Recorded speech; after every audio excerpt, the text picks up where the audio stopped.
বিসমিল্লাহির রহমানির রহিম ওয়াযারু যাহিরাল ইসমি ওয়া বাতিনা সাদাকাল্লাহু মাওলানাল আযীম ওয়া ক্বালা রাসূলুল্লাহি সাল্লাল্লাহু তাআলা আলাইহি ওয়াসাল্লাম ইয়া আবা হুরায়রা ইত্তাকিল মাহারিম তাকুন আ'বাদান নাস وقال رسول الله صلى الله تعالى عليه وسلم من يزمن لي ما بين لحييه وما بين فخذيه أزمن له الجنة أو كما قال عليه الصلاة والسلام اللهم صل على سيدنا ومولانا محمد وعلى آل سيدنا ومولانا محمد وبارك وسلم। আল্লাহ পাক জাল্লা জালালুহু আমাদের সবাইকে মাফ করে দেন। আজকের এই মাহফিলকে আল্লাহ পাক কবুল করেন, এই মাদ্রাসাকে আল্লাহ পাক কবুল করেন, এই এলাকার সমস্ত নারী পুরুষকে আল্লাহ পাক হেদায়েতে কামেলা নসিব করে দেন। লা ইলাহা ইল্লাল্লাহ। বন্যা আসলে বা পানির স্রোতের সাথে অনেক কিছুই ভেসে যায়, কিন্তু যে জিনিসের ভিত্তি মজবুত সেই জিনিস পানির স্রোতের সাথে ভেসে যায় না। বর্তমান সময়টা অনেক নাজুক সর্বদিক থেকেই। রাষ্ট্রের অবস্থা অনেক নাজুক।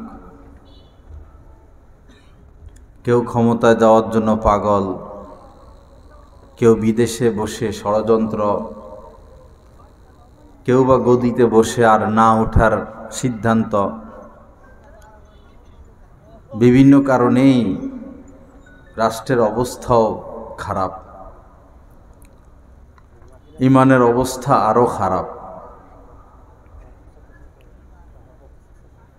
100টা মুসলিম ফ্যামিলি যদি খোঁজা হয়, একটা ফ্যামিলি পাওয়া মুশকিল হবে যেখানে পর্দা হয়।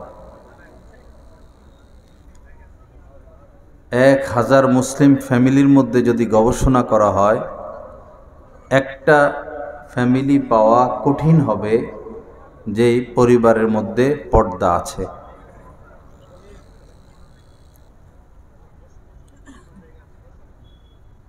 একশত মানুষ যাদের উপর যাকাত ফরজ, 100 মানুষের মধ্যে 5 জন পাওয়া মুশকিল হবে যথাযথভাবে যাকাত প্রদান করে। অনেকে আছে যাকাত তো দেয়, মন চাইলো কিছু দিয়ে দিল। যাকাত দিতে হলে হিসাব করতে হয়, সম্পদের হিসাব করে 40 ভাগের 1 ভাগ এবং যাকাতের নিয়ত করতে হয়। এই দুইটা জিনিস ছুটে যায়, মালের হিসাব করা হয় না আর দেওয়ার সময় নিয়ত করে না। 100 মানুষের মধ্যে 5 জন মুশকিল হবে যারা যাকাত প্রদান করে। 100 মানুষ যাদের উপর হজ ফরজ, এখনো হজ করার কোনো সিদ্ধান্ত নাই। আমাদের সমাজের মধ্যে মানুষের একটা ধারণা যে হজ করতে হয় শেষ বয়সে, বুড়ো বয়সে। ছেলে মেয়ে বড় হোক, বিয়ে শাদী দেই, দাদা হই, দাদি হই, নানা হই, নানি হই, এরপরে হজ। বিষয়টা এমন না। আপনি বালেগ হয়েছেন, 15 বছর বয়স, এখনই আসা যাওয়ার মতো ভাড়া আপনার কাছে আছে মক্কা মদিনায়, মক্কায়। আর এই কয়দিন আপনার ফ্যামিলি চলবে, এরকম কিছু টাকা তাদেরকে দিয়ে যেতে পারবেন, তাহলেই আপনার উপর হজ ফরজ হয়ে যায়। তো এই লক্ষ্মীপুর ভৈরব পৌরসভায় যদি আমরা হিসাব করি, কমপক্ষে 10,000 মানুষ তো এমন পাওয়া যাবে যাদের উপর হজ ফরজ হয়ে আছে। 10,000 না হোক, 5,000 তো পাওয়া যাবে। তো তো দেখুন চতুর্দিক থেকে গজব আসতেছে। গজব আসে না, গজব আমরা আনি। গজব আসে না, গজবকে আনা, ডেকে আনা হয়। হজ ফরজ, হজ করি না, জাকাত ফরজ, জাকাত দেই না, পর্দা ফরজ, পর্দা করি না, এবং সুদ ঘুষ তো আছেই। শখে মানুষ সুদের উপরে টাকা নেয়, শখে, লোভে ব্যবসাটা বাড়াবে, নতুন একটা ব্যবসা পাইছে, নতুন একটা লাইন পাইছে, এই আগুনে পা দিল। ইঁদুর, আগে আমরা দেখতাম ইঁদুরের কল, একটা শুটকি কিছু দিয়ে রাখে, পরে ইঁদুর আইসা মুখ দিলে ঠাস করেই একটা পড়ে উপরের থেকে স্টান, পরে ইঁদুর cash cash cash cash cash cash করে, আর তো ছুটতে পারে না। দেখছেন কিনা আপনারা এটা? আমার যে ভাইয়েরা এই ইঁদুরের মতো শুটকির লোভ সামলাইতে না পেরে ব্যাংকের সিসি নিছেন, আপনার অবস্থা এর চেয়েও খারাপ। যদি আপনি বলেন যে আমার অবস্থা ভালো, তাহলে আপনার সাথে আমার চ্যালেঞ্জ, আপনার অবস্থা যে খারাপ আমি বুঝিয়ে দিব আপনাকে। কঠিন অবস্থা।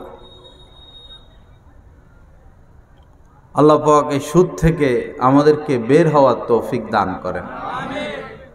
যিনি সুদে লিপ্ত হয়ে গেছে তার এখান থেকে বের হওয়া যে কঠিন, দেশ স্বাধীন এত কঠিন না। ভৈরবে যদি কেউ বলে যে 100 তলা বিল্ডিং করা সম্ভব না, অনেক কঠিন।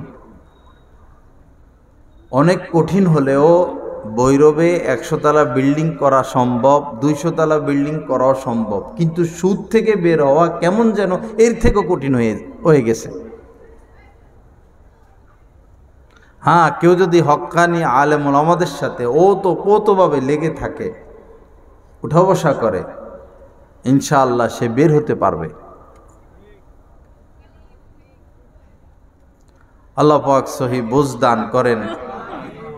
আল্লাহ পাক আমাদেরকে আল্লাহর হুকুমগুলো পালনের তৌফিক দান করেন।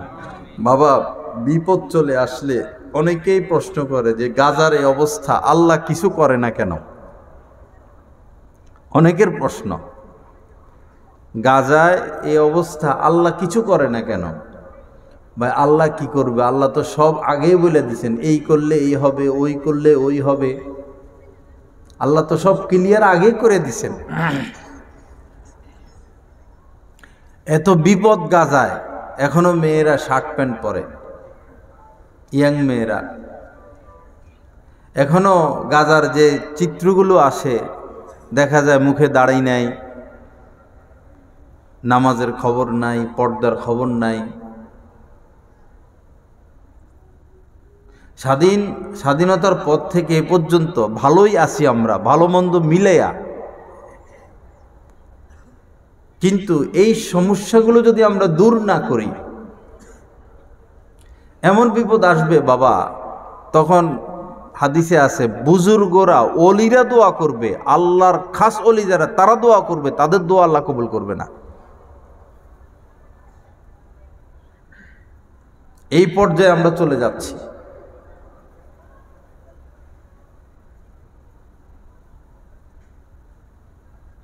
শুধু নামাজ, শুধু রোজা, শুধু দাড়ি টুপি পাঞ্জাবির মধ্যে ইসলাম সীমাবদ্ধ না।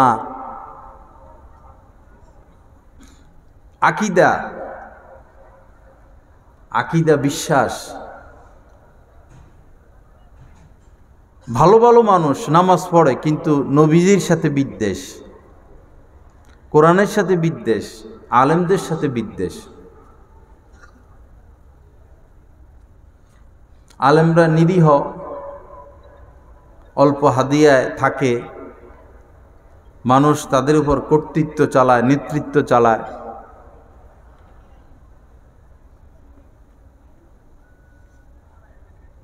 কেউ যদি ডাক্তারের সাথে বিদ্বেষ রাখে, ডাক্তারের কি আসে যায়?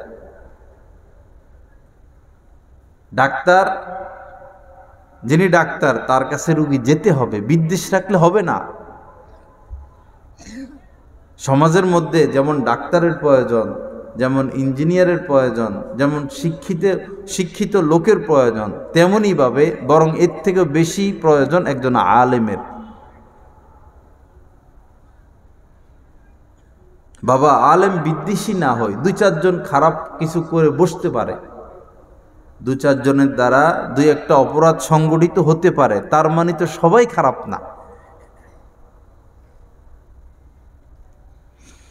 আল্লাহ পাক সহি বুঝ দান করেন, আল্লাহ পাক আমাদেরকে ইসলাহ নসিব করেন, আল্লাহ পাক আমাদেরকে হেদায়েতে কামেলা নসিব করেন।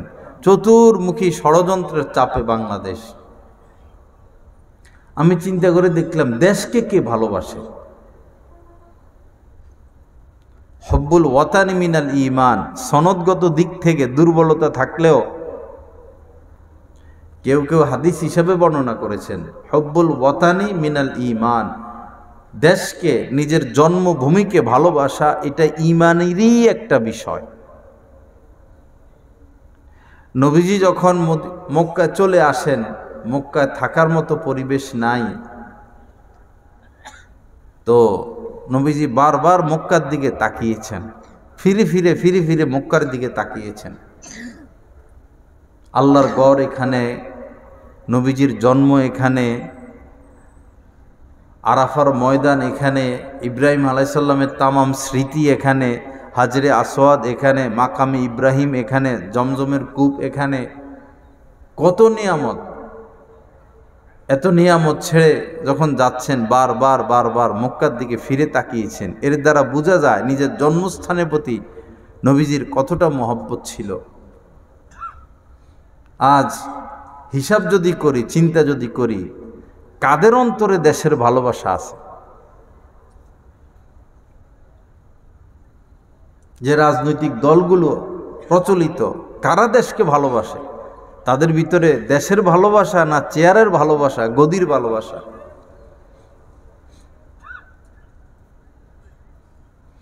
লা ইলাহা ইল্লাল্লাহ। আল্লাহ পাক আমাদেরকে মাফ করে দেন, আল্লাহ পাক আমাদেরকে হেদায়েত দান করেন। ভাইরা, যাদের উপর হজ ফরজ হয়েছে, আল্লাহর রাস্তে হজটা করে ফেলুন, দেরি করবেন না। এমন হতে পারে যে আর আপনি সুযোগ পাবেন না।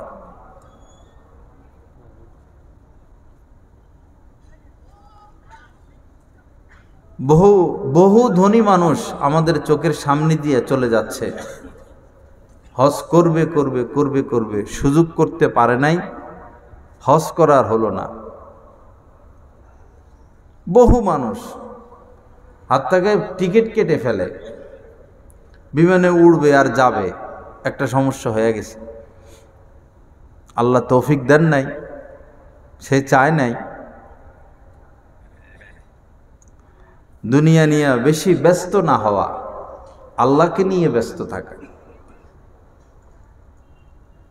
আল্লাহকে নিয়ে যত ব্যস্ত থাকবো, আল্লাহর মোহাব্বত মারেফাত যত বেশি থাকবে, তত অন্তরে শান্তি পাবেন। অন্তঃকরণের শান্তি আসল শান্তি। অন্তরে শান্তি আসে আল্লাহর জিকিরের দ্বারা, আল্লাহর মোহাব্বতের দ্বারা, আল্লাহ পাকের আনুগত্যের দ্বারা, নবীজির আনুগত্যের দ্বারা। আর অন্তরে যতগুলো পেরেশানি, মনে যতগুলো পেরেশানি দেখবেন দুনিয়া কেন্দ্রিক, সব পেরেশানি দুনিয়া কেন্দ্রিক। আর দুনিয়া যত বাড়াবেন পেরেশানি তত বাড়বে। দুনিয়া যত বাড়বে পেরেশানি তত বাড়বে। কোনো দুনিয়াদার বলে না যে শান্তিতে আছি। কোনো দুনিয়াদার এই পর্যন্ত দুনিয়া কামাইয়া তৃপ্ত হতে পারে নাই। কারণ তৃপ্ত হতে পারে নাই দুনিয়া কামাইয়া। বাংলাদেশের শ্রেষ্ঠ ধনী ছিলেন যিনি, তিনি তৃপ্ত হতে পারেন নাই দুনিয়া কামাইয়া। বর্তমানে যে কয়জন বাংলাদেশের ধনী তারাও তৃপ্ত না। বর্তমান বিশ্বে যিনি সেরা ধনী, তিনি তো বিশেষজ্ঞরা বলে পৃথিবীর ইতিহাসে তার মতো এত ধনী আর কেউ ছিল না, বিশেষজ্ঞদের কথা। তো ওই বেচারাও তো সময় পায় না, খানার সময় পায় না, ঘুমের সময় পায় না। আরো সম্পদ, আরো সম্পদ, আরো সম্পদ। কিন্তু সে একটা ভালো কাজ করছে। ইলন মাস্ক আল্লাহ বেচারা তাকে হেদায়েত দান করেন, ঈমান দান করেন, তার অর্থ ইসলামের পক্ষে আল্লাহ পাক কাজে লাগান। যে ভালো কাজ করছে তার বাচ্চা বেশি। কি বেশি? সন্তান বেশি, 11টা সন্তান। আর সব হতভাগার দল, বাচ্চা একটা দুইটা যথেষ্ট। এমন ফাটাবাসের চিপে পড়ে মা বাবা যাদের বাচ্চা কম। ইদানিং যেখানে যাই সেখানে এই ওয়াজটা আসে আমার, সন্তান কম কেন নিবে মানুষ? যে সময়ে আমাদের দেশে জনগণ কম ছিল, তো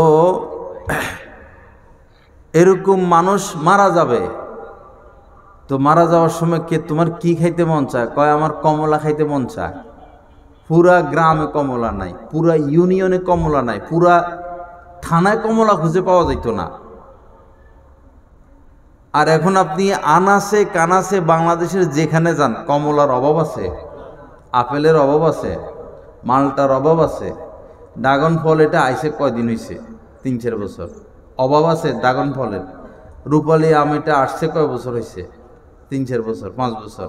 রূপালী আমের অভাব পড়ছে, খাইতে খাইতে পরে এখন মানুষ বিরক্ত হয়ে গেছে। সন্তান বেশি হলে এই সমস্যা এই সমস্যা। মানুষ যত বাড়তেছে রিজিক দেখি আরো বেশি বাড়তেছে। আগে 10 কানি জমির মধ্যে ধান বপন করলে যে পরিমাণ ধান হইতো, এখন আধা কানির মধ্যে আরো বেশি ধান হয়।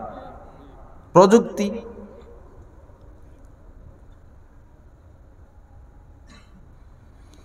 লা ইলাহা ইল্লাল্লাহ। এই ভুল বাবা কেউ করবেন না। আমাদের গাছতলা ঘাটের একজন ছোট বাচ্চা যেটা, এটাও বড় হয়ে গেছে, পরে কয় হুজুর আমি প্রস্তুতি নিতেছি। বয়ান শুনে টুই না খুব খুশি। স্বামী স্ত্রী ধরছে, তুমি এই ভুল কেন করলা? এত কম বাচ্চা নিছো, এখন বাচ্চা বড় হয়ে গেছে, আমাদের কি উপায় হবে? একটার পর একটা থাকলে না, একটা বিয়ে করব, একটা ঢাকা যাব, একটা চট্টগ্রাম যাবে, একটা মা বাবার কথা শুনবে, একটা শুনবে না। লাস্ট পর্যন্ত আপনি একটা না একটা বাচ্চা পাবেন, আপনার জীবনটা কাটবে।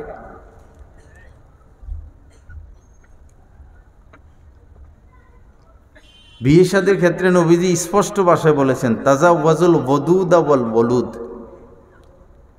এমন নারীকে বিবাহ করবা যার ভিতরে প্রেম ভালোবাসা আছে এবং যে বেশি সন্তান নিতে পারবে। কেননা তাহলে আমি কিয়ামতের ময়দানে গর্ব করতে পারবো যে আমার উম্মত বেশি।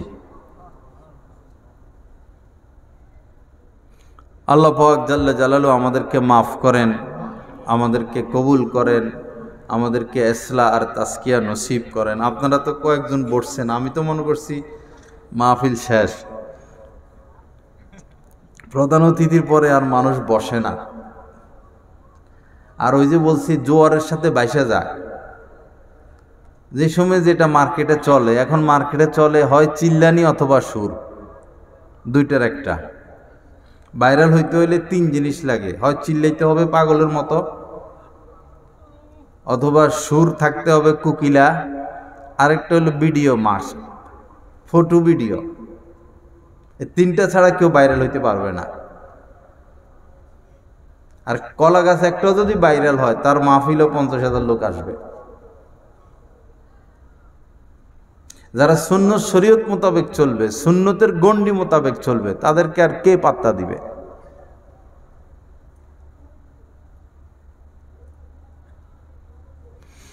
লা ইলাহা ইল্লাল্লাহ। তো যাদের অনুরোধ, যাদের উপর হজ ফরজ হয়েছে, আজকে থেকেই প্রস্তুতি নেন, হজটা করে ফেলুন। নবীজি বলেছেন, যার উপরে হজ ফরজ হলো, হজ করলো না, সে ইহুদি হইয়া মরুক অথবা খ্রিস্টান হইয়া মরুক। দেখুন আর কি ভাষায় তিনি বলবেন। আজকে আপনার কাছে লাখ টাকা আছে, হয়তো 5 বছর পরে আপনি রাস্তায় বসে যাবেন, হতে পারে না এরকম?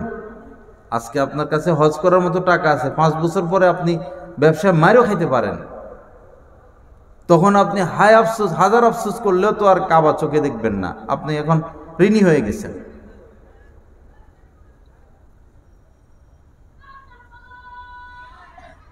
লা ইলাহা ইল্লাল্লাহ। আল্লাহ পাক আমাদের সবাইকে মাফ করেন।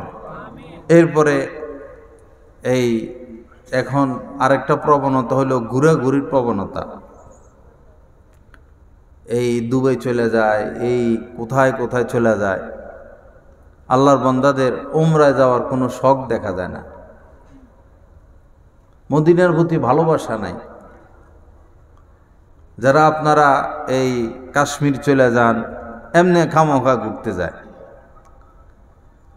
মালয়েশিয়া চলে যান, দুবাই চলে যান, আপনি নিজেকে নিজে প্রশ্ন করুন, আপনার কি নজর হেফাজত হয়?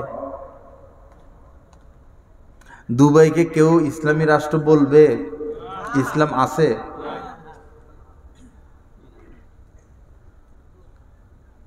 কেউ তো যায় পাপ করতে, কেউ সরাসরি যায় পাপ করতে, ভারতে যায় পাপ করতে, দুবাই যায় পাপ করতে। বাংলাদেশে সব পাপের সুযোগ নাই।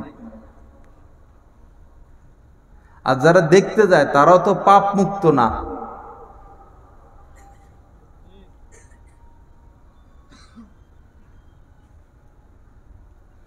লা ইলাহা ইল্লাল্লাহ। আল্লাহ পাক আমাদের সবার অন্তরে মদিনার মহব্বত দান করেন।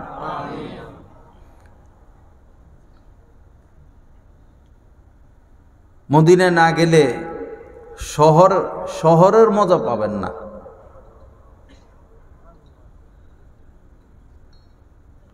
এক লোক হজ করতে গেছে, ফিরার পথে মদিনা হয়ে আসার সময় মদিনার স্মৃতি ধরে রাখার জন্য কিছু মাটি নিয়ে আসছে। মদিনার মাটি, বালি, যেটা মাটি জাতীয় বাংলাদেশে।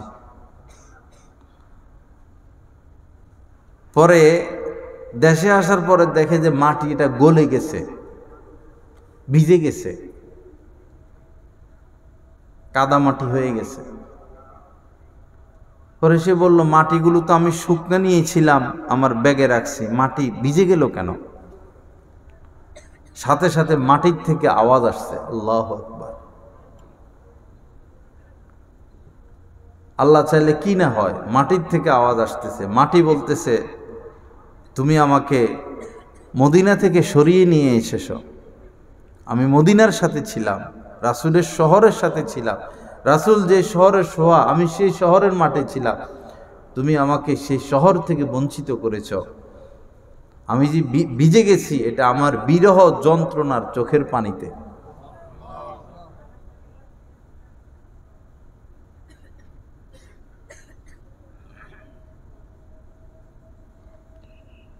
এক লোকের সাথে আমার ওখানে দেখা, মসজিদে নববীর সামনে, মনে হয় ওই সময় রাত্রে, অনেক রাত। আমারও একটা বিপদ, আমি জুতা হারাইয়া ফেলছি। পরে এক লোক ছুটে আসছে, ওই সময় নিস্তব্ধ হয়ে যাচ্ছে সব। পরে দেখি বাঙালি, কথাবার্তা বলতে বলতে পরে উনি বললেন যে আমি মতিঝিল অমুক কোম্পানিতে চাকরি করতাম, এত 1000 টাকা বেতন পাইতাম, আর এখানে এখন খাদেমের দায়িত্বে আছি, অনেক কম, 4 ভাগেরও কম, 4 ভাগের 1 ভাগও না বেতন, এত কমে বেতনে সে মদিনায় পড়ে আছে। পরে আমি বললাম, তো এত ভালো বেতনের চাকরি ছাড়া আপনি এখানে পড়ে রয়েছেন? সাথে সাথে সে রাগ হয়ে গেছে, গরম হয়ে গেছে। কি বলেন এগুলো আপনি? টাকা দিয়ে আমি কি করব? এখানে সকাল সন্ধ্যা আমার নবীজিকে আমি দেখতে পাই। সুবহানাল্লাহ। টাকা দিয়ে কি করব? নবীজিকে আমি দেখতে পাই সকাল সন্ধ্যা।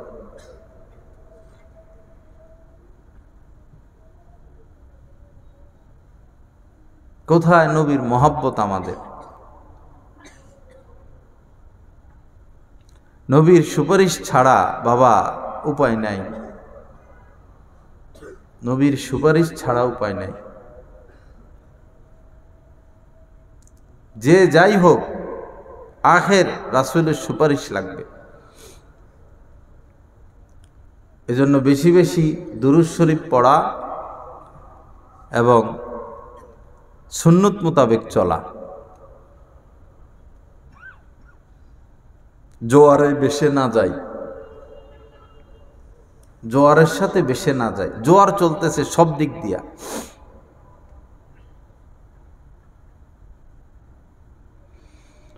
লা ইলাহা ইল্লাল্লাহ। আল্লাহ পাক আমাদেরকে মাফ করে দেন। এখন শীতের রাত কত লম্বা।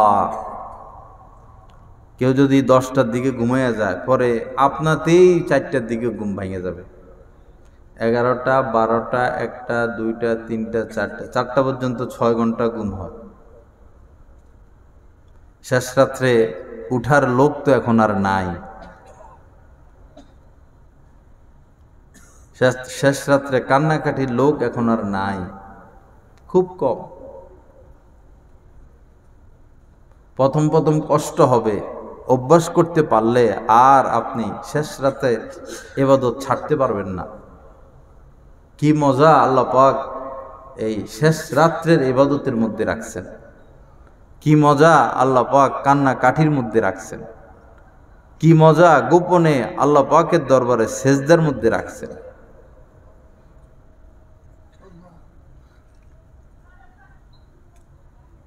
হাদিস শরীফের মধ্যে এসেছে, ওই ব্যক্তির উপর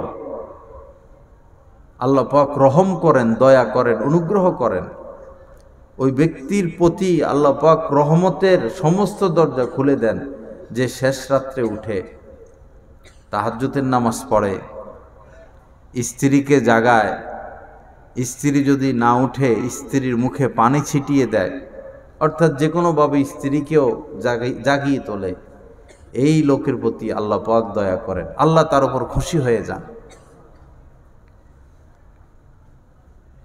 আবার ওই মহিলার, ওই নারীর প্রতিও আল্লাহ পাক খুশি হয়ে যান, দয়া করেন, যে নারী শেষ রাত্রে উঠে 2 রাকাত হোক, 4 রাকাত হোক, 6 রাকাত হোক পড়ে, স্বামীকে জাগিয়ে দেয়, স্বামী উঠতে না চাইলে স্বামীর মুখে পানি ছিটিয়ে দেয়। পানি ছিটানো বলতে যে কোনোভাবে তাকে উঠানো। ওই নারীর প্রতিও আল্লাহ পাক দয়া করেন। এখন তো লম্বা রাত ভাই,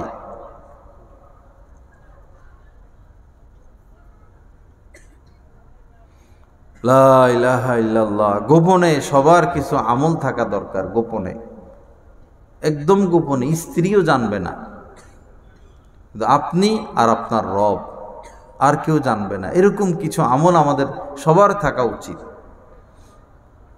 কেমন যেন সকল আমল রিয়া যুক্ত হয়ে যাচ্ছে, লোক দেখানো হয়ে যাচ্ছে।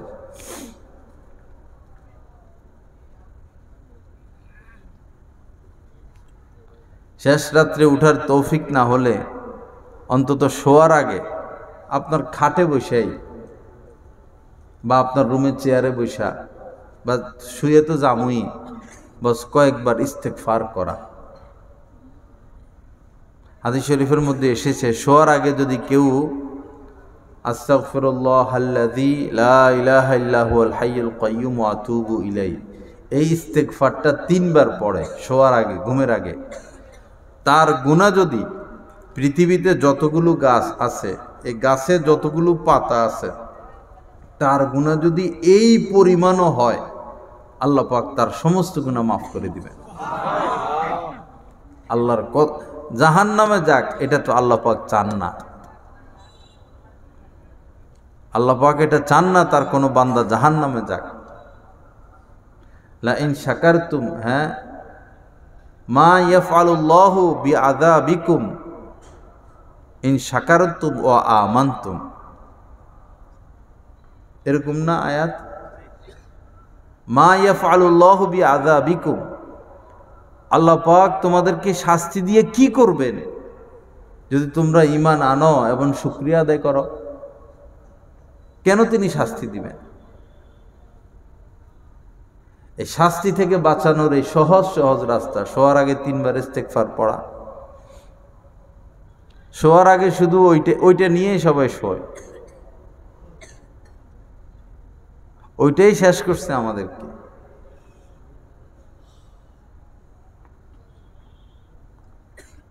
আল্লাহর উপর ভরসা করে টাচ মোবাইলটা আলমারির উপরে রেখে দিবেন শোয়ার আগে। কটা বাজে আপনি ঘুম থেকে জাগবেন, অ্যালার্ম দিয়া 2-3টে অ্যালার্ম দিবেন। মনে করেন এখন 5টায় উঠতে হয় বা 5:10, 5:10-এ একটা দিবেন, 15 একটা দিবেন, 5টা একটা দিবেন। এরপরে আবার একাধিক মোবাইল থাকে, ওই মোবাইলেও দিবেন, এক এক মোবাইল এক এক জায়গায় রাখবেন, একটা শোকেসের উপরে, একটা আলমারির উপরে। কানের কাছে মোবাইলে অ্যালার্ম দিয়ে রাখলে তো আপনি ঘুমের মধ্যে বন্ধ করে দিবেন। টাচ মোবাইল নিয়ে শুইলে যে যে ক্ষতি, এই এক ক্ষতি। অ্যালার্ম দিলে পরে ঘুমের মধ্যে এটা অটোমেটিকলি শয়তানে হাতটা আইনা বন্ধ করাই দেয়। জায়গায় জায়গায় মোবাইল থুয়ে দিবেন, যেন আপনার ঘুম থেকে উঠতে আপনি বাধ্য হন। অথবা কোনো বন্ধুর সাথে রিলেশন করবেন যে দোস্ত তুই পাগলের মতো ফোন দিবি আমারে, যাই হোক।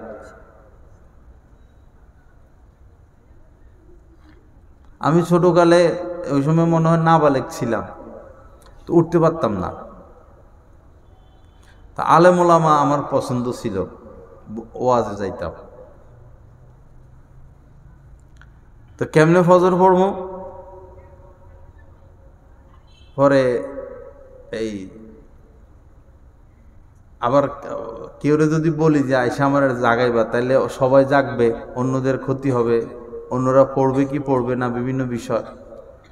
পরে আমি রশি কিনছি বাজার থেকে, ছোট আর কি, চিকন চিকন রশি যেগুলো। তা আমার পায়ের সাথে আগে গিট দিছি, আর এই রশিটা টাইনা ঘরের বাহিরে, বিল্ডিংয়ের বাহিরে নিয়ে রেখে দিছি। পরে আমার এক বন্ধুরে বলছি যে আইসা টানবা রশি এটা ধইরা, যেন ঘুম থেকে জাগতে পারি। ছোট ছিলাম ওই সময়। ইচ্ছা করলে উপায় হবে। কেউ যদি চায় আমি ফজর পড়বো, আল্লাহু আকবার, কি মজা লাগে। যেদিন ফজরটা জামাতের সাথে পড়া হয় কি মজা লাগে। বিশেষ করে যদি কেরাতটা ভালো, ইমাম সাহেব হাফেজ সাহেবের পিছনে নামাজটা পড়া যায়, কি মজা লাগে। একদিন বাবা ফজরটা পড়ে দেখেন না,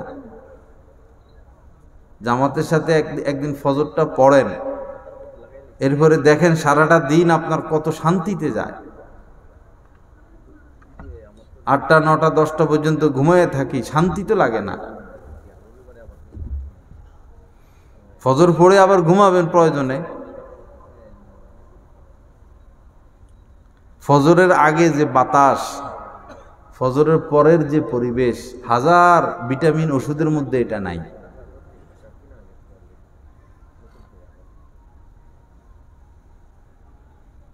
আজকে থেকে ইনশাল্লাহ সবাই ফজর পড়ার চেষ্টা করবো তো ইনশাল্লাহ।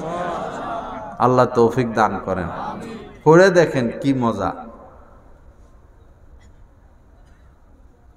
আর শোয়ার আগে একটু ইস্তেগফার দিল থেকে, আস্তাগফিরুল্লাহ, আর মনকে নরম করা, কান্না আসলে কান্নার চেষ্টা করা, আস্তাগফিরুল্লাহ আস্তাগফিরুল্লাহ আস্তাগফিরুল্লাহ।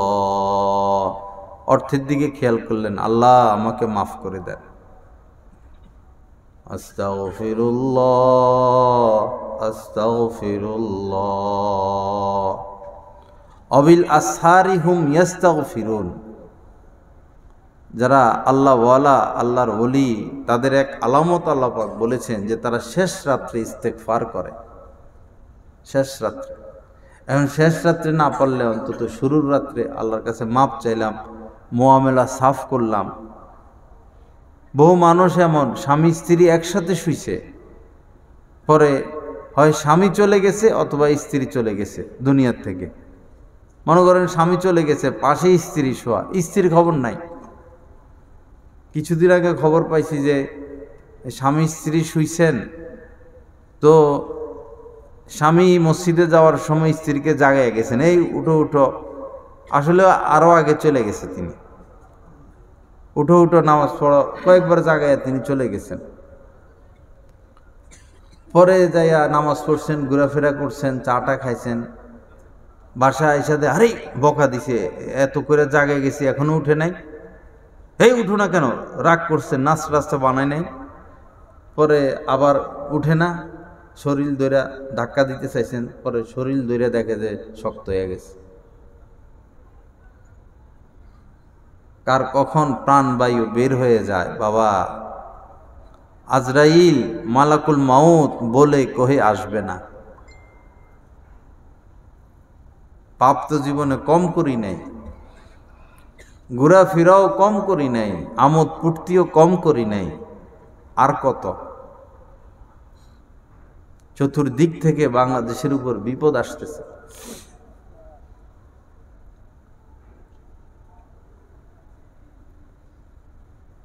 গাজার মতো অবস্থা হলে কি করার আছে, কাশ্মীরের মতো অবস্থা হলে কি করার আছে, আরাকানের মতো অবস্থা হলে কি করার আছে।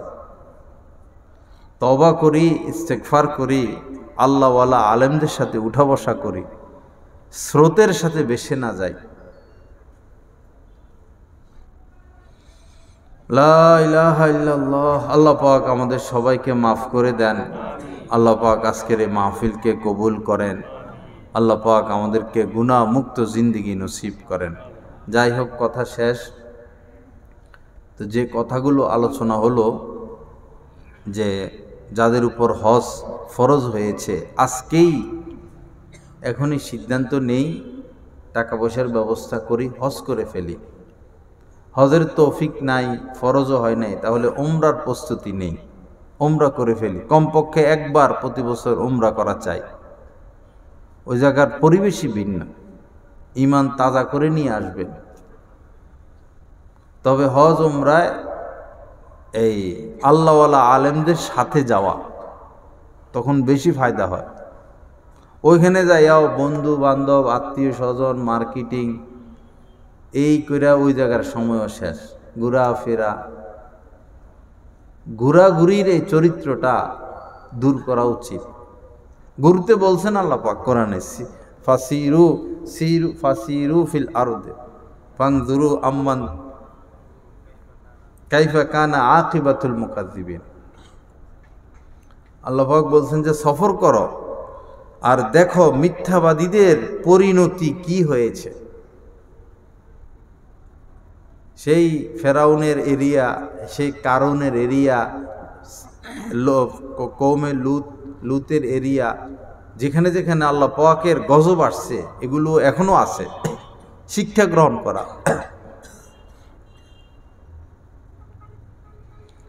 এরপরে যে আলোচনা হলো, অনেক বিষয় তো আলোচনা হয়েছে, সব তো মনে নাই। মনটাকে নরম করা, দেরি না করে কোনো আল্লাহওয়ালা আলেমের সাথে উঠা বসা শুরু করে দেওয়া। বাবা, যারা আলেম, সাধারণ মানুষ না, আলেম, মসজিদের ইমাম খতিব বা বক্তা বা বড় বড় কিতাব পড়ায় শাইখুল হাদিস, তারাও যদি কোনো আল্লাহওয়ালা আলেমের সোহবতে আসা যাওয়া না করে, তাদেরও সার্চ শেষ হয়ে যায়, তাদেরও আমল নষ্ট হয়ে যায়, তাদেরকেও দুনিয়া ধরে। তাহলে সাধারণ মানুষের কি উপায় হবে? এই জামানায় আপনি যা কিছু করেন, সারাদিন তবলিগ করেন, আলহামদুলিল্লাহ, কোনো অসুবিধা নাই। আপনি কোনো ইসলামী আন্দোলনের সাথে আছেন, আলহামদুলিল্লাহ। যেই দিনের কাজে আছে, আপনি মসজিদ নিয়ে আছেন, আপনি মাদ্রাসা নিয়ে আছেন, আপনি দান সৎকার নিয়ে আছেন, আপনি ব্যবসা নিয়ে আছেন, চাকরি বাকরি নিয়ে আছেন, যেটার সাথে আছেন, আপনার উপর আবশ্যকীয় কর্তব্য কোনো আলেমের সাথে উঠা বসা, দেখা সাক্ষাৎ। এই জিনিস আপনাকে দিনের উপরে ধরে রাখবে। সাহাবা ইকরাম অস্থির হয়ে যেতেন রাসূলের সাথে যদি এই নিয়মিত দেখা সাক্ষাৎ না হতো। এমনি বাড়িতে গেছেন, এমনি আইসা এক ঘুরা দিয়া নবীজিকে দেখে চলে যেতেন। এক নেশা ছিল সাহাবা ইকরামের। আজ আমাদের সেই নেশা নাই, যার কারণে আমরা এক হুজুগে স্রোতের সাথে ভেসে যাচ্ছি, আর আরেক দিনের উপরে আমরা নাই। আল্লাহ পাক আমাদেরকে কোনো না কোনো আল্লাহওয়ালা আলেমী দ্বীনের সোহবতে উঠা বসার তৌফিক দান করেন। আল্লাহ পাক আমাদেরকে গুনাহমুক্ত জিন্দেগি দান করেন। এখানে একটা মাদ্রাসা, দোয়া করি আমরা সবাই যেন মাদ্রাসার এরিয়া আরও বড় হয়, মাদ্রাসার জন্য সুন্দর একটা মসজিদ হয়, মাদ্রাসার যত জরুরত আল্লাহ পাক যেন গায়েব থেকে ব্যবস্থা করে দেন। আমরা সবাই কমই মাদ্রাসার সাথে থাকবো, সাথী হয়ে থাকব। হ্যাঁ, এই জামানায় দিন যতটুকু আছে এই মাদ্রাসাগুলোর উসিলায়। এই মাদ্রাসা শেষ, দিনও শেষ। যতদিন মাদ্রাসা আছে ততদিন দিন নিবু নিবু হইয়া হইলেও থাকবে। লা ইলাহা ইল্লাল্লাহ। আল্লাহ পাক আমাদের সবাইকে মাফ করে দেন। যত দূর আওয়াজ গেল সকল মা বোনকে আল্লাহ পাক হেদায়েত দিয়া দেন। আমার মা বোনেরা, ভাইয়েরা, দলাদলি এগুলা ঠিক না।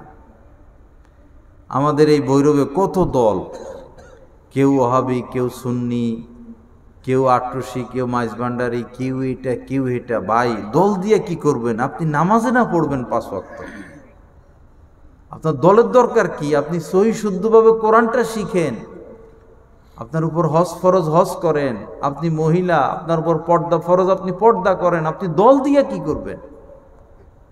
দলের দরকার কি? দরকার তো গুনাহমুক্ত থাকা, দরকার তো নবীজির সুন্নত মোতাবেক চলা, দরকার তো আল্লাহকে রাজি রাখা, খুশি রাখা। সকল দলমত নির্বিশেষে সবার প্রতি অনুরোধ, আমরা সুন্নত জিন্দা করি, 5 ওয়াক্ত নামাজ পড়ি, ঘরের মধ্যে পর্দা কায়েম করি, অশ্লীলতা থেকে নিজেকে বাঁচাই, তামাম অশ্লীলতা থেকে। লা ইলাহা ইল্লাল্লাহ। এই 2 দিন আগে পত্রিকা আসছে অস্ট্রেলিয়া, সেখানে তো বেশিরভাগই নাস্তিক মানুষ বসবাস করে। ওপেন রাষ্ট্র, খোলামেলা রাষ্ট্র। তারা দেখলো যে তাদের ছেলে মেয়েদের চরিত্র আর কোনোভাবে ধরে রাখা যায় না, সব শেষ, সব বরবাদ। এখন রাষ্ট্রীয়ভাবে তারা সিদ্ধান্ত নিছে 16 বছরের আগ পর্যন্ত তাদের দেশের কোনো ছেলে মেয়ে ফেসবুক, টিকটক, এক্স, আরও যেগুলো আছে সামাজিক যোগাযোগ ব্যবস্থা, কোনো ছেলে মেয়ে ব্যবহার করতে পারবে না। সরকারিভাবে আইন পাশ হয়ে গেছে।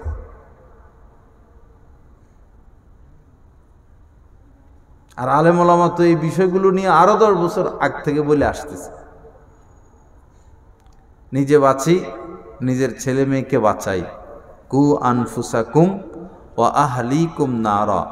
আল্লাহ পাক বলেছেন যে তুমি তোমাকে জাহান্নামের আগুন থেকে বাঁচাও আর তোমার ছেলে মেয়েকেও বাঁচাও। বাবা, এখন ডিসেম্বর মাস, জানুয়ারিতে ভর্তি হবে বিভিন্ন মাদ্রাসায়, বাচ্চাদেরকে দিন শিখাই। জিতবেন ভাই, জিতবেন, ঠকবেন না। বাচ্চাদেরকে দিন শিখাইলে ঠকবেন না, জিতবেন। দিন শিখায়, বাচ্চাদেরকে আলেম বানায়, আল্লাহওয়ালা বানায়। লা ইলাহা ইল্লাল্লাহ। আল্লাহ পাক যা কিছু আলোচনা হলো আমাদের সবাইকে মাফ করে দেন। আল্লাহ পাক আমাদেরকে দুনিয়া থেকে বের হওয়ার তৌফিক দান করেন, বিশেষ করে সুদ থেকে বের হওয়ার। বড় কঠিন বিমারি, ঘরে ঘরে সুদখোর, ঘরে ঘরে সুদখোর। কিভাবে আমি একজন সুদখোর হিসাবে আল্লাহর এই জমিনের উপরে চলাফেরা করি? আমার সাহসটা কত বড়! আজকে যদি মৃত্যু হয়ে গেল, আজকে যদি ডাক এসে গেল, কে আমার ঋণ পরিশোধ করবে? এক ছেলে তো শুধু সারাদিন বাপের কবরে গজব দেয়, বাপের কবরে আজাব দেয়। সিসিনি ছিল, পরে পিতা মারা গেছে, আর ব্যাংকওয়ালারা ঘর বাড়ি সব নিয়ে গেছে। সারাদিন বাপের পিতাকে বদদোয়া দেয়, লানত করে। জিহ্বাটাকে সামলাই ভাই। ওয়ালা তুলকু বিআইদিকুম ইলা তাহলুকা। আল্লাহ পাক বলেছেন নিজেকে নিজে ধ্বংসের দিকে ঠেলে দিও না। নিজেকে নিজে ধ্বংসের দিকে ঠেলে দিও না। ট্রেন আসতেছে, আপনি ট্রেনের লাইনের উপরে শুয়ে রয়েছেন, তো আপনি তো আপনাকে বিপদে ঠেলে দিলেন। ট্রেন আসতেছে, আপনি সরে যান। এভাবে যে নিজেকে পাপে জড়ায়, নেশায় জড়ায়, নেশায় কঠিন। যে যারা একবার নেশায় পায় তো সে কঠিন হয়ে যায়। যে সিগারেট খায় না তো খায় না, আর যে খাওয়া শুরু করে তার ফিরে আসা কঠিন হয়ে যায়। সব কিছুই এরকম। এজন্য কোনো পাপের অভ্যাস না বানানো, কোনো পাপের অভ্যাস না বানানো। অভ্যাস হইছে এখন আল্লাহওয়ালা আলেমদের সাথে উঠা বসা করে অভ্যাসটা বর্জন করা। লা ইলাহা ইল্লাল্লাহ। আল্লাহ পাক আমাদেরকে মাফ করে দেন, আল্লাহ পাক আমাদের মনটাকে নরম করেন, আল্লাহ পাক গুনাহমুক্ত স্বচ্ছ পরিচ্ছন্ন জিন্দিগি আমাদের সবাইকে নসিব করেন। ওয়া আখিরু দাওয়ানা আলহামদুলিল্লাহি রাব্বিল আলামিন ওয়া সাল্লাল্লাহু আলা নবিয়িল কারীম। লা ইলাহা ইল্লাল্লাহ। তো এখন আল্লাহ সাল্লাল্লাহু আলাইহি ওয়াসাল্লাম। অনেক দূর মনে আওয়াজ যায় মাইকের, না? মা বোনেরা যেখানেই আছেন পর্দা শুরু করে দেন, আপনার ইজ্জত বেড়ে যাবে। যতদূর মাইকের আওয়াজ যাচ্ছে এই পর্দা শুরু করে দেন, পর্দা করেন, আপনার রিজিক বৃদ্ধি পাবে, ইজ্জত বৃদ্ধি পাবে, সম্মান বৃদ্ধি পাবে। মহিলারা বেশি কষ্টে জীবন কাটায়, মহিলারা কাজও বেশি করা লাগে, কথাও বেশি শোনা লাগে, এরপরে অসুখ আর অসুখ, শেষ জীবন অসুখের উপরে থাকে। আল্লাহকে বন্ধু বানান, আল্লাহকে বন্ধু পাবেন। আল্লাহকে সাথী বানান, আল্লাহকে সুখেও পাবেন, দুঃখেও পাবেন, কবরেও পাবেন, হাসরেও পাবেন। আল্লাহর হয়ে যাই। বিশেষ করে মা বোনেরা পর্দা করি। লা ইলাহা ইল্লাল্লাহ। আল্লাহ পাক আমাদের সমস্ত মহিলাদেরকে পর্দা করার তৌফিক দান করেন। দোয়া করি সবাই। আলহামদুলিল্লাহি রাব্বিল আলামিন, আসসালাতু ওয়াসসালামু আলা সাইয়্যিদিল মুরসালিন ওয়া আলা আলিহি ওয়া আসহাবিহি আজমাইন। আল্লাহুম্মা ইগফির লানা ওয়ারহামনা, আল্লাহুম্মা আফিনা ওয়া'ফু আন্না, আল্লাহুম্মা হদিনা ওয়াহদি বিনা, আল্লাহুম্মা কুল্লা খায়র লিকুল্লি মুসলিম ওয়া মুসলিমা, আল্লাহুম্মা কুল্লা খায়র লিকুল্লি মুসলিম ওয়া মুসলিমা। রব্বানা যালামনা আনফুসানা ওয়া ইল্লাম তাগফির লানা ওয়া তারহামনা লানাকুনান্না মিনাল খাসিরিন। রব্বানা লা তুজিগ কুলুবানা বা'দা ইয হাদাইতানা ওয়া হাব লানা মিন লাদুনকা রাহমা ইন্নাকা আনতাল ওয়াহ্হাব। রব্বিরহামহুমা কামা রব্বায়ানি সগীরা, রব্বিরহামহুমা কামা রব্বায়ানি সগীরা। আল্লাহ ইয়া করিম, আমাদেরকে আপনি মাফ করে দেন। আল্লাহ আমাদেরকে মাফ করে দেন। আল্লাহ আমাদেরকে মাফ করে দেন। আল্লাহ আমাদের মা বাবাকে মাফ করে দেন। আমাদের মা বাবাকে মাফ করে দেন। আল্লাহ আমাদের মা বাবাকে মাফ করে দেন। ইয়া করিম, আল্লাহ বদ্দিনের সয়লাভ, বদ্দিন থেকে আমাদেরকে হেফাজত করেন, আমাদের ছেলে মেয়েদেরকে হেফাজত করেন।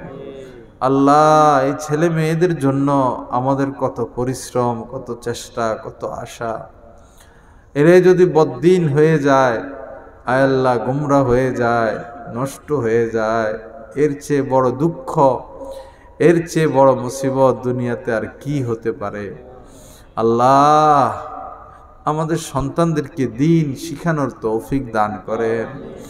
ঘরে ঘরে আমাদের সকল মুসলমানদেরকে, বাচ্চাদেরকে আয় আল্লাহ দিন শিখানোর তৌফিক দিয়া দেন। আল্লাহ আল্লাহ ইয়া করিম, আল্লাহ আল্লাহ ফিতনা ফাসাদ থেকে আমাদেরকে হেফাজত করেন, ফিতনা ফাসাদ থেকে হেফাজত করেন, আপনার নাফরমানি থেকে হেফাজত করেন, আমাদের এই দেশকে হেফাজত করেন। আল্লাহ চতুর্মুখী ষড়যন্ত্র শুরু হচ্ছে, আল্লাহ চতুর্মুখী ষড়যন্ত্র চলতেছে এই দেশ নিয়ে। আল্লাহ এই দেশের মধ্যে আপনার কত নিয়ামত, যে শত শত হাফেজে কোরআন এই দেশে। আল্লাহ আমাদের জানা মতে আর কোনো রাষ্ট্রে এত মাদ্রাসা আছে কিনা, এত হাফেজ, এত আলেম আছে কিনা আমাদের জানা নাই। আল্লাহ এই দেশকে আপনি হেফাজত করেন, দেশের স্বাধীনতাকে হেফাজত করেন, দেশের সার্বভৌমত্বকে হেফাজত করেন, দেশের ইঞ্চি ইঞ্চি মাটির হেফাজত করেন। আল্লাহ আল্লাহ আল্লাহ আমাদেরকে একজন ভালো সরকার আপনি দান করিয়েন, একজন ন্যায় পরায়ণ বাদশাহ আমাদেরকে দান করেন, এমন এমপি মন্ত্রী দান করেন যারা চুরি করবে না, যারা দুর্নীতি করবে না, যাদের অন্তরে দেশের মোহাব্বত। আল্লাহ এরকম এমপি মন্ত্রী আমাদেরকে দান করেন। আল্লাহ ইয়া কারীম, আয় আল্লাহ আমাদের দেশের যত সরকারি লোক রয়েছে আল্লাহ সকলকে আপনি হেদায়েত দিয়া দেন, সকলের অন্তরে দেশের মোহাব্বত দান করেন। আমাদের দেশের খনিজ সম্পদের মধ্যে ভরপুর বরকত দান করেন, ফসল আদির মধ্যে ভরপুর বরকত দান করেন। বেশিরভাগ ব্যবসায়ীদের ব্যবসার অবস্থা পরিস্থিতি অনেক খারাপ। আল্লাহ সকল ব্যবসায়ীদের ব্যবসার মধ্যে আপনি ভরপুর বরকত দান করেন। যারা যেভাবে আয় রোজগার করে সকলের আয় রোজগারের মধ্যে আপনি বরকত দান করেন। হিংসা জুলুম অবিচার থেকে আমাদেরকে হেফাজত করেন। আল্লাহ যাদের উপর হজ ফরজ, হজ করার তৌফিক দিয়া দেন। আল্লাহ এই সমাজের এই ভৈরবের সকল মেয়েদেরকে মহিলাদেরকে পর্দার তৌফিক দিয়া দেন, অশ্লীলতা থেকে আমাদেরকে হেফাজত করেন, বেদাআত থেকে হেফাজত করেন। আল্লাহ বেদাআতি কর্মকাণ্ড থেকে হেফাজত করেন। আমাদের মনকে আপনি নরম করিয়া দেন। আল্লাহ আমাদের মনকে নরম করিয়া দেন।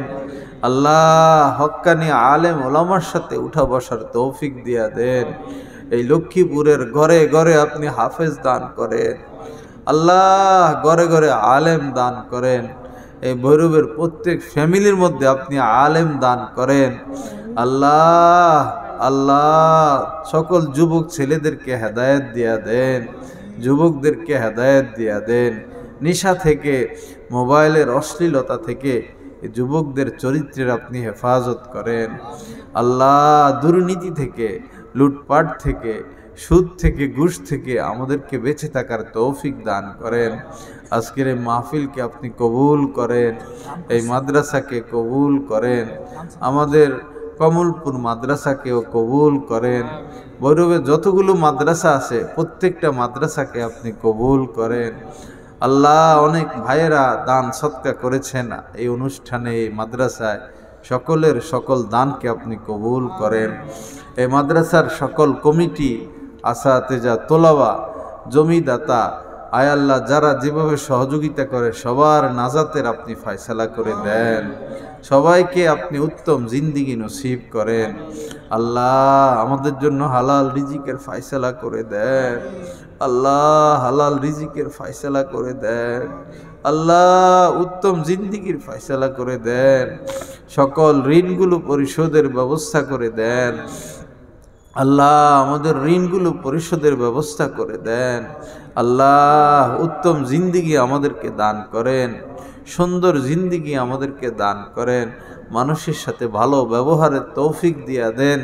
যারা আমাদের সাথে বেয়াদবি করে, জুলুম করে, অবিচার করে, বাড়াবাড়ি করে, আল্লাহ তাদেরকেও আপনি মাফ করে দেন, আপনার ওলি হিসাবে কবুল করেন।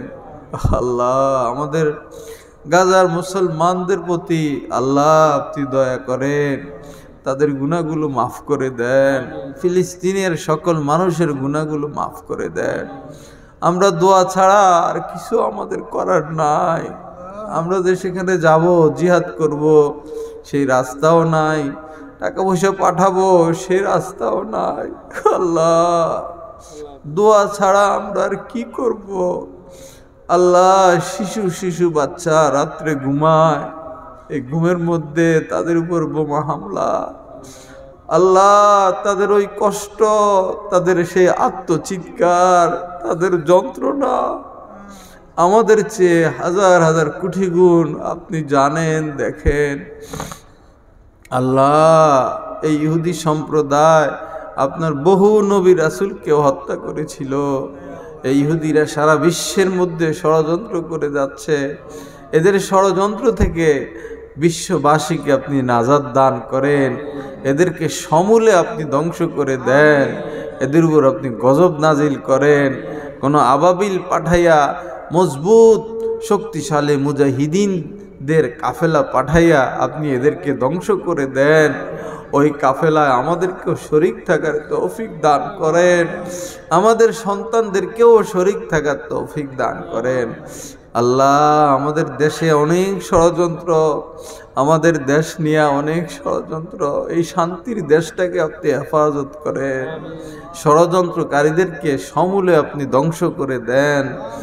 আয় আল্লাহ, আজকের এই মাহফিলে যারা উপস্থিত হয়েছে সবাইকে হেদায়েত দিয়া দেন, যত দূর আওয়াজ যাচ্ছে আপনি হেদায়েত পৌঁছায়া দেন, নূর দান করেন, ঈমান দান করেন, নেক জিন্দেগি দান করেন, দুনিয়া থেকে আমাদেরকে হেফাজত করেন, দুনিয়ার লোভ থেকে হেফাজত করেন। আল্লাহ আল্লাহ ইয়া করিম, পূর্ণ ইখলাস আমাদেরকে দান করেন, পূর্ণ ইখলাস আমাদেরকে দান করেন। সুবহান রব্বিকা রব্বিল ইজ্জাতি আম্মা ইয়াসিফুন ওয়া সালামুন আলাল মুরসালিন আলহামদুলিল্লাহি রব্বিল আলামিন। আমিন বিরহমাতিকা ইয়া আরহামার রাহিমিন।